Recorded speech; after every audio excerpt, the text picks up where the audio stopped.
तर बाबरी पडली त्यावेळेला भाजपवाले बिळात लपले होते अशी टीका संजय राऊत यांनी केली आहे। शिवसैनिक बाबरी खटल्यामधले आरोपी आहेत तर भाजपवाले रणछोड दास आहेत अशी टीका राऊतांनी केली। तर राम मंदिराशी ठाकरेंचा संबंध काय असा सवाल नितेश राणे यांनी केलाय। राम मंदिराशी संबंधित असलेला ठाकरेंचा फोटो दाखवा असं आवाहन सुद्धा नितेश राणे यांनी केलंय। विद्याधर गोखले असतील, सतीश प्रधान असतील, हे सगळे आमदार खासदार अयोध्येच्या भूमीवर मनोहर जोशी असतील उपस्थित आहेत। आणि तुमच्या माहितीसाठी सांगतो, हे सगळे लोक शिवसेनेचे हे त्या खटल्यातले आरोपी आहेत। मग हे लोणच्या एवढे नव्हतं, मग लोणच्यानं आरोपी का केलं? हे आरोपी आहेत। रमाकांत पांडे आमचा आरोपी आहे, पवन पांडे आमचा आरोपी आहे मुख्य।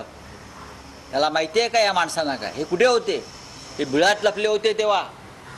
बाबरी मस्जिदच्या आंदोलनामध्ये कोणाचं किती योगदान होतं हे आम्हाला संजय राजाराम राऊतनी सांगू नये की उद्धव ठाकरेचं त्याच्यामध्ये फार मोठं योगदान आहे। तर मी त्याला खुलं ओपन चॅलेंज देतो की त्यांनी उद्धव ठाकरेचा ह्या राम मंदिराच्या आंदोलनाशी संबंधित असलेला किंवा 93 मध्ये ज्या दंगली मुंबईमध्ये झाल्या त्या दंगलीचा आणि उद्धव ठाकरेच्या संबंध असलेला एक पुरावा मला द्यावा।